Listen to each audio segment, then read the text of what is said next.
મિત્રો આપનું સ્વાગત છે એક વધુ ધમાકેદાર વિડીયોમાં, જ્યાં આજે આપણે વાત કરીશું એક એવા ઇલેક્ટ્રિક વાહન વિશે જે માત્ર સવારી માટે જ નહીં પણ માલ લાવવા લઈ જવા માટે પણ લાજવાબ છે। હા મિત્રો, આજે જે વાહન વિશે આપણે વાત કરીશું તેનું નામ છે ડીઝો YT200, એક એવું 3 વ્હીલવાળી ઇલેક્ટ્રિક ટ્રાયસાયકલ જે આવનારા સમયમાં સમગ્ર ભારતમાં ક્રાંતિ લાવી શકે છે। સૌપ્રથમ વાત કરીએ તેના લુક અને કદની। ડીઝો YT200 દેખાવમાં મિની ઇલેક્ટ્રિક કાર જેવું લાગે છે, પણ આ એક મલ્ટીફંક્શન ટ્રાયસાયકલ છે। આ ટ્રાયસાયકલની કુલ લંબાઈ 2950 mm, પહોળાઈ 1260 mm અને ઊંચાઈ 1980 mm છે। મતલબ ના વધારે મોટું ન ખૂબ નાનું, ગલી મોહલ્લા કે ભીડભાડ ભર્યા વિસ્તારોમાં સહેલાઈથી ચલાવી શકાય તેમ છે।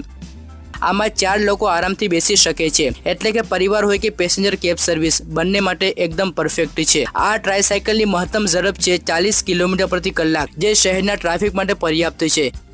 એકવાર ચાર્જ કર્યા પછી 80 થી 100 કિલોમીટર નોનસ્ટોપ ચાલે છે। મતલબ આખા દિવસની ડિલિવરી યા રોજિંદી રાઇડિંગ પૂરો દિવસ ચાલે છે। અને જો રસ્તો ચઢાણવાળો હોય તો આ વાહન 30% ઢાળ આરામથી ચડી શકે છે।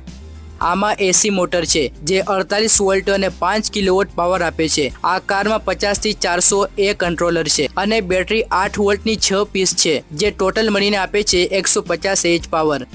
સાથે ઇન્ટેલિજન્ટ હાઈ ફ્રીક્વન્સી ચાર્જર પણ છે, જેના વડે માત્ર 6 થી 8 કલાકમાં પૂરી રીતે ચાર્જ થઈ જાય છે। આ કારના ફ્રન્ટ અને રિયરમાં ડિસ્ક બ્રેક છે અને EMB એટલે કે ઇલેક્ટ્રોનિક મિકેનિકલ બ્રેક પણ છે।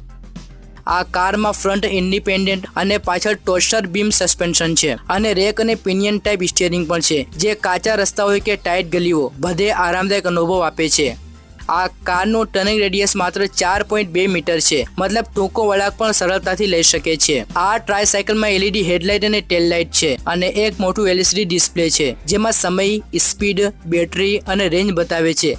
આ કારની સીટ્સ હાઈ રેઝિલિયન્સ પ્યુ લેધરથી બનેલી છે અને અંદર કોલ્ડ ફોમ સપોર્ટ પણ છે, જે આરામ આપે છે। આનું body structure steel frame plus ABS engineering plastic, મતલબ મજબૂત પણ હલકી વજનવાળી છે। હવે વિચારો મિત્રો, શું ભારતમાં આવું વાહન આવવું જોઈએ કે નહીં, જે સસ્તું, વીજળીથી ચાલે, ઓછી દેખભાળ, સલામત અને દરેક વર્ગ માટે પોસાય તેવું છે? તો 100% આવવું જ જોઈએ।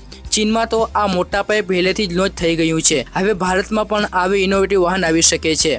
તો કહો મિત્રો, તમને કેવું લાગ્યું આ ડીઝો YT200 ઇલેક્ટ્રિક ટ્રાયસાયકલ? શું તમે પણ ઈચ્છો છો કે આ ઝડપથી ભારતમાં લોન્ચ થાય? કોમેન્ટમાં જરૂર જણાવો। વિડીયોને લાઇક અને શેર કરવાનું ભૂલતા નહીં અને આવી જ વધુ ઇનોવેટિવ ગાડીઓ માટે અમારા ચેનલને સબસ્ક્રાઇબ કરવાનું પણ ભૂલશો નહીં। ફરી મળીશું બીજા વિડીયોમાં। Take care, by.